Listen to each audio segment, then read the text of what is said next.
Now, again, I'm not seeing any questions in here, so I will try to hang out a little bit. So I'm going to do a quick recap for you.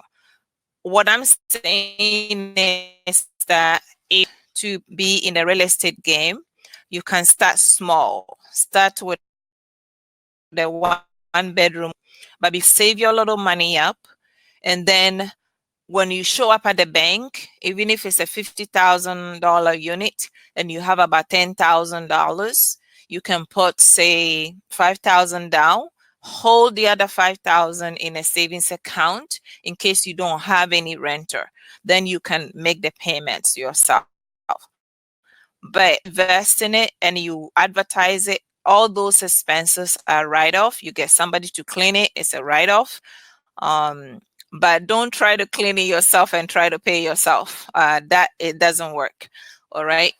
The other advantage is that is the depreciation component of the property. That's what makes the most tax advantage for most people. So I did go over that from the beginning. Again, you can start with a condo. The next time you have more cash flow, you can get the second condo, and then gradually you can sell all those, maybe a couple of them, and then go get, say, a 6-unit apartment. And then gradually you go through that way. If you don't have time to manage them, get a property management company. This is a write-off. For the I'm asked to use Quickbooks over here to help track all your expenses to make sure you don't lose any deduction. And again, you don't have time, hire a bookkeeper to do that. It's also a write-off for you. As far as registering it, you can do an LLC for the legal protection in case somebody were to fall on the property. Of course, you will have insurance, but you don't want your personal property, being taken because somebody fell on your property. So you want to do that. In Illinois, we have the series LLC where you do one big umbrella LLC, but each property is in its own series. I don't know about the other states, so please consult with somebody in your local state to find out. Those of you in Canada, in Mexico, in Australia, in your UK, I'm also going to recommend that you consult with somebody in your local area to make sure that you are following the law to the T. I'm all about following the law, all right? So I know I have different audience watching here. So most of what I'm talking about, though, with the tax form that I showed, it all for the US because I'm in Chicago. And then the next thing is the QuickBooks software. If you have multiple properties, you'll be able to assign by location.